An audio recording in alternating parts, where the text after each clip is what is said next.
এখন পাখি পাখির গত জীবনের কথা বলছে। পাখি বলছে, গত জীবনে আমিও তোমার মতন এক ব্রাহ্মণ ছিলাম। তুমি যেমন সুন্দর ব্রাহ্মণ, এখন বেদ পাঠ করো, পূজা অর্চনা করো, আমিও তোমার মতন ব্রাহ্মণ ছিলাম, কিন্তু বিদ্বান ছিলাম, ব্রাহ্মণ ছিলাম, কিন্তু ঈর্ষা পরায়ণ ছিলাম। অপর ব্রাহ্মণকে, অপর বিদ্বানকে দেখলে ঈর্ষা করতাম, নিন্দা করতাম।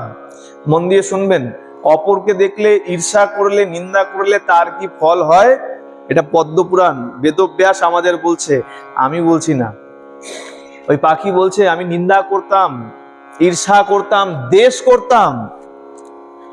আর এমন ভাবে নিন্দা করতে করতে, দ্বেষ করতে করতে, হিংসা করতে করতে সময়ের কালচক্রে আমার দেহান্ত হয়। সোজা কথায় আমি মারা যাই। আর মারা যাওয়ার পরে ওই যে হিংসা করতাম, দ্বেষ করতাম, ঈর্ষা করতাম, এই পাপের কারণে আমি এই নীচ জন্ম লাভ করেছি, এই পাখি হয়ে জন্মগ্রহণ করেছি। সুতরাং নিন্দা করা, দ্বেষ করা, হিংসা করা, ঈর্ষা করা, এগুলো কিন্তু কোনো ভালো কর্ম নয়। এগুলো যদি করেছো তাহলেও কিন্তু পাপ হিসাবেই গণ্য করা হবে। প্রেম সে বলো। সুতরাং হিংসা করবেন না। ভগবান যাকে যা দিয়েছে জানবেন উপযুক্ত ভাবেই আমাদেরকে দিয়ে পাঠিয়েছে। যেমন ছোট্ট সন্তানকে মা চাইলেই আইসক্রিম হাতে দিয়ে দেয় না।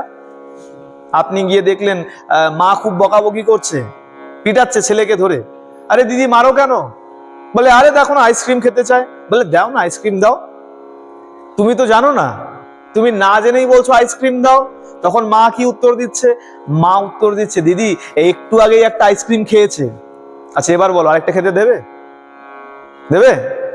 ঠিক তেমন ভগবান আমাদের কার কখন কি প্রয়োজন, ঠিক সময়ে আমাদের জন্য সেটার ব্যবস্থা রেখেছে। ভগবান আমাদের জন্য কখনই অন্যায় করে। এ কারণে হিংসা করা উচিত নয়, দ্বেষ করা উচিত নয়, ঈর্ষা করা উচিত নয়। ওর ওটা আছে, আমার কেন নেই? আমার নেই তার মানে ভগবান আমার কিছু মঙ্গল বিচার করেই আমাকে সেটা দেন।